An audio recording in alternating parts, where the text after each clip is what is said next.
I, 21F, never thought I'd be making a post like this, but the events of the past few months have left me completely devastated. I need some perspective on whether I'm handling this situation right, because my entire family seems to think I'm the villain here. For context, my brother Ryan, 28M, has always been the golden child of our family. Since we were kids, he could do no wrong in our parents' eyes. He excelled at everything: academics, sports, social life, while I struggled to meet their expectations. Ryan went to an Ivy League college, got a high-paying job at a prestigious firm, and basically lived up to every expectation my parents had. I, on the other hand, was always seen as the problematic child. When I was younger, I did act out quite a bit. I skipped classes, hung out with what my parents called the wrong crowd, and generally rebelled against their strict rules. I wasn't a bad kid, I never did drugs or got into serious trouble, but compared to Ryan's perfection, I was seen as a disappointment. Things got really bad when I was 16. I got caught sneaking out to a party, and my parents grounded me for months. Ryan, who was 23 at the time, took their side completely. He gave me this long lecture about how I was embarrassing the family and needed to grow up. That was the turning point in our relationship. We went from being somewhat close siblings to barely speaking. Despite what my family thinks, I did eventually get my act together. I'm now in my final year of college, maintaining a 3.5 GPA, and working part-time to support myself. But it seems like my family is stuck in the past, always waiting for me to mess up again. Ryan met Samantha, 26F, 2 years ago at some fancy charity event. She comes from a wealthy family and works as a marketing executive at her father's company. From the moment they started dating, everyone in our family was obsessed with her. My mom constantly praised her class and sophistication, and my dad was impressed by her family connections. I never really clicked with Samantha. She's the type who posts every detail of her luxurious life on Instagram: designer clothes, expensive vacations, fancy restaurants. She would often make subtle comments about my simple lifestyle and how I should try to be more presentable. Once, at a family dinner, she actually suggested that I should let her take me shopping because my clothes were a bit too casual for family gatherings. When Ryan and Samantha got engaged 6 months ago, my parents were overjoyed. The engagement ring was this massive 3-carat diamond piece that probably cost more than what I make in a year. Samantha never missed an opportunity to flash it around, especially when I was present. The engagement ceremony last month was exactly what you'd expect from Samantha: over-the-top expensive at some upscale restaurant I could never afford to eat at. I only went because my parents insisted, and I brought my best friend Lana, 21F, as moral support. To be honest, I mainly kept to myself during the event, only interacting when necessary. Everything was going fine until about halfway through the evening. Samantha suddenly started making a huge scene, frantically searching her purse and looking around her seat. She announced in this dramatic voice that her engagement ring was missing. She had apparently taken it off to wash her hands. Who does that at their own engagement ceremony? And now couldn't find it. Everyone immediately jumped into action, searching the restaurant. I was looking under some tables when Samantha suddenly pointed at me and screamed that I must have stolen it. Her exact words were, "I saw her lurking around my purse earlier." She's always been jealous of what Ryan and I have. The accusation was so absurd that I actually laughed at first, thinking it was some kind of joke. But then Ryan stepped in, backing up his fiancée. He said he had noticed me eyeing the ring all evening with an envious look. The fact that my own brother would think I'd steal anything, let alone something so expensive and meaningful, felt like a punch to the gut. What happened next was like a nightmare. Samantha's friends started chiming in, claiming they had seen me acting suspicious around her belongings. My parents, instead of defending their own daughter, looked at me with such disappointment. My mom actually said, "Just give it back, honey. We won't be angry if you return it now." The worst part was when Ryan called the restaurant security to search me. I refused, stating that I shouldn't have to prove my innocence when there was zero evidence against me. This only made everyone more suspicious. My dad pulled me aside and said in this tired voice, "Why do you always have to make things difficult?" The only person who stood by me was Lana. She tried to reason with everyone, pointing out how ridiculous the accusation was and how there was no actual proof. But her voice was drowned out by Samantha's crying and my family's accusations. I ended up leaving the ceremony in tears, with Lana driving me home.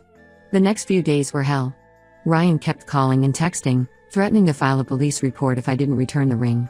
My parents showed up at my apartment, trying to talk sense into me. Even my extended family got involved, with aunts and uncles calling to express their disappointment. A week after the incident, Samantha suddenly announced that she had found the ring in her car.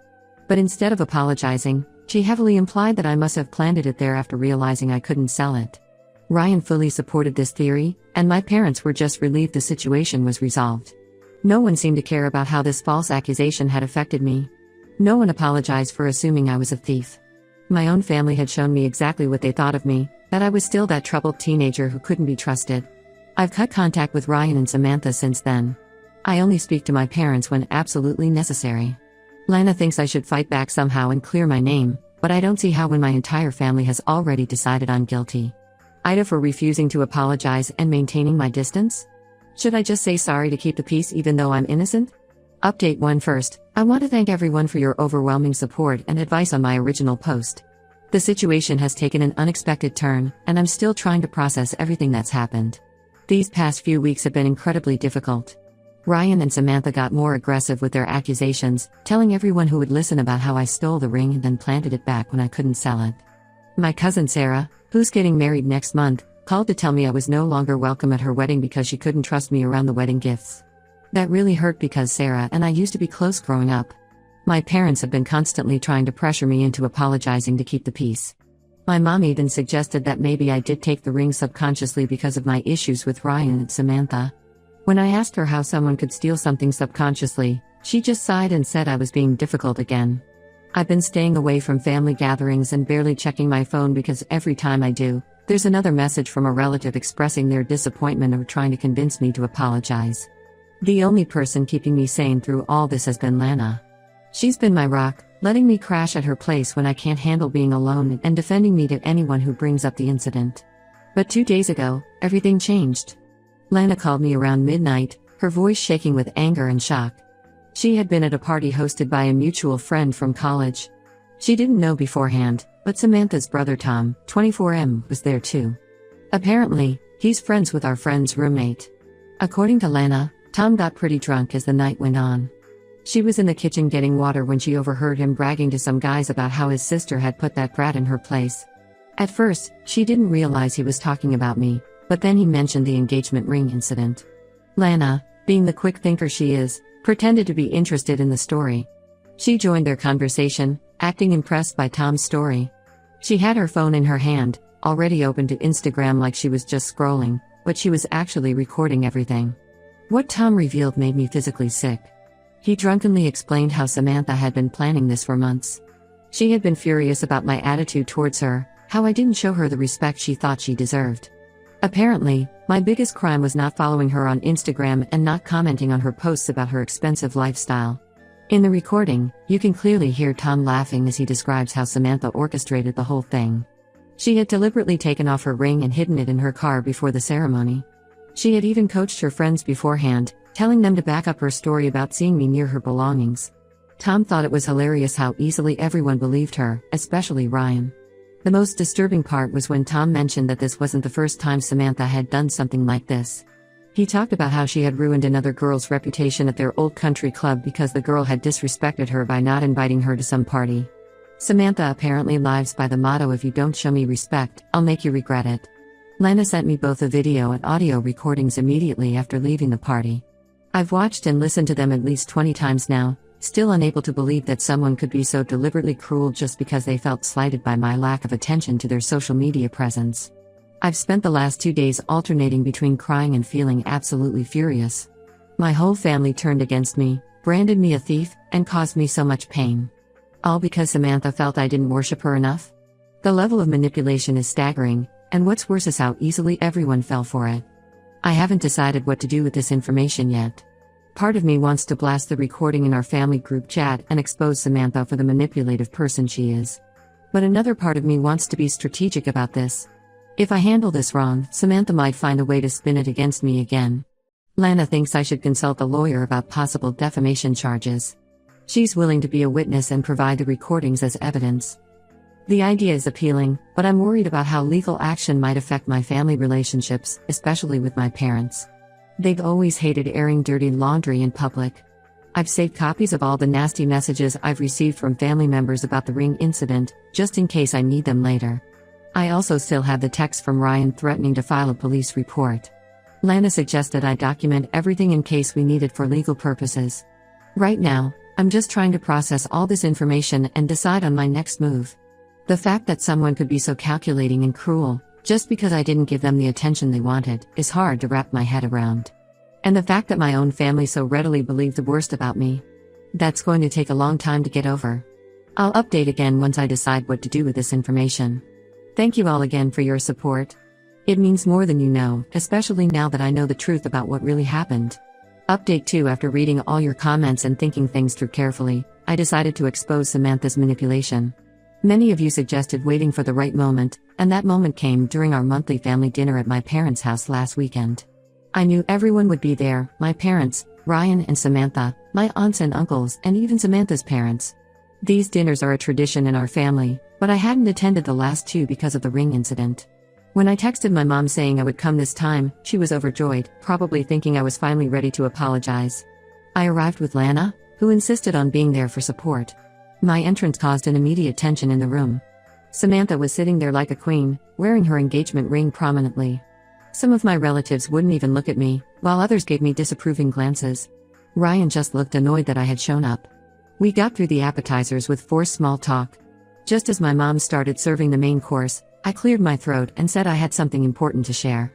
Before anyone could object, I played Tom's recorded confession through my phone speakers, which Lana had helped me connect to a portable speaker for better clarity. The silence in the room was deafening as Tom's drunken voice filled the air, describing in detail how his sister had planned everything. I watched as the color drained from Samantha's face. She tried to grab my phone, but Lana blocked her. Ryan attempted to interrupt, claiming the recording must be fake, but even he fell silent when Tom mentioned specific details about the engagement ceremony that only someone who knew about the plan would know. When the recording got to the part where Tom bragged about how Samantha had done this before to other people, Samantha's mother gasped audibly. Her father's face turned red with anger, though I couldn't tell if it was directed at his daughter or at me for exposing her. The aftermath was chaos. My mom burst into tears, repeating "Oh my God" over and over. My dad couldn't even look at me, his face ashen. Some of my aunts started crying too, while my uncles looked completely shocked.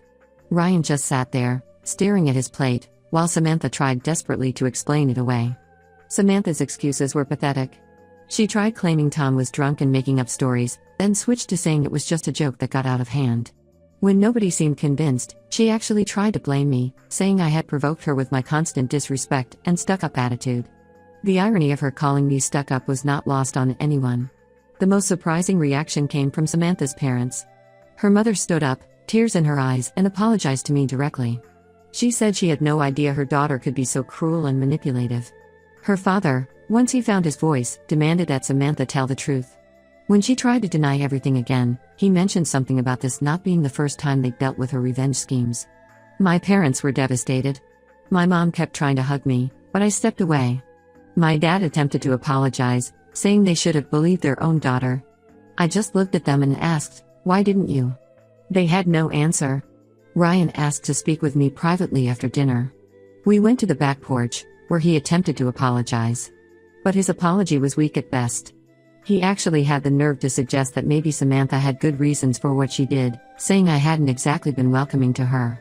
When he said, "You have to admit, you were pretty cold to her," I lost it. I told Ryan exactly what I thought about his pathetic attempt at reconciliation. I reminded him how he had threatened to go to the police, how he had called me a thief and a liar, and how he had chosen to believe his girlfriend of 2 years over his sister of 21 years. I told him he was just as manipulative as Samantha, just in a different way. The look on his face when I said that made it clear my words hit home. Dinner ended abruptly after that. As people were leaving, my cousin Sarah approached me to say she was reinstating my invitation to her wedding. I looked her in the eye and told her I wouldn't be attending. I had already learned who my real family was. My parents have been calling nonstop since then, leaving tearful voicemails begging for forgiveness. They keep saying they should have believed their daughter over someone they barely knew. While their remorse seems genuine, I'm not ready to forgive them yet. The ease with which they believe the worst about me has fundamentally changed our relationship. I'll update again if anything significant happens, but for now, I'm focusing on processing everything and deciding how to move forward with my family relationships, if at all. Update 3. I thought I should give one final update on how things have played out since the truth came to light. The past 2 months have been quite a roller coaster, and a lot has changed in my family dynamics.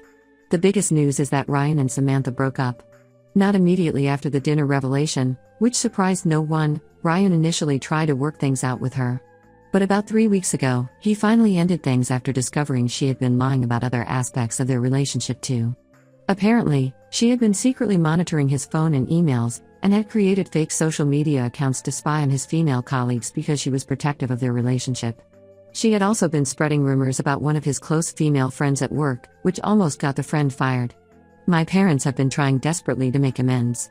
They showed up at my apartment multiple times with gifts and tearful apologies, but I refused to see them. Mom has been sending care packages to my workplace. She got the address from a coworker, filled with my favorite snacks and handwritten letters about how sorry they are. Dad even offered to pay for my final year of college and help me with a down payment on a house after graduation, something they had previously said I needed to handle on my own to learn responsibility. The extended family has done a complete 180 degrees turn.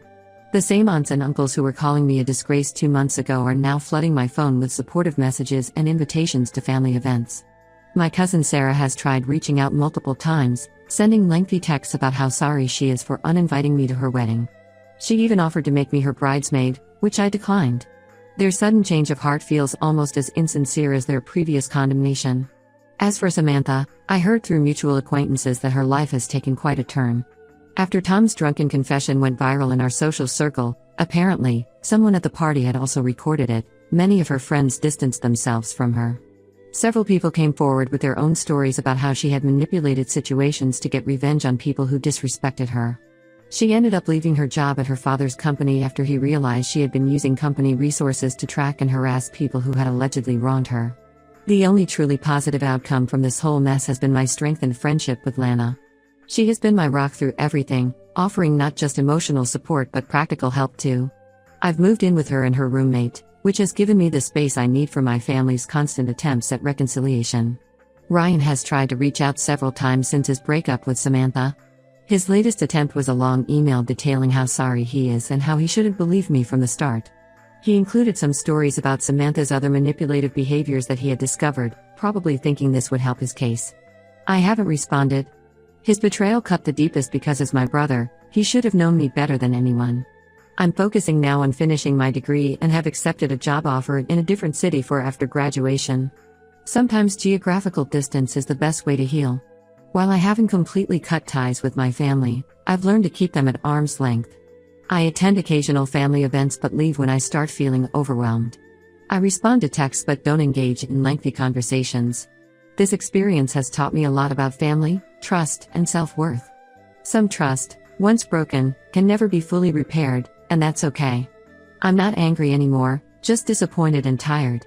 Moving forward, I'm prioritizing my peace of mind over keeping up appearances or maintaining toxic family relationships.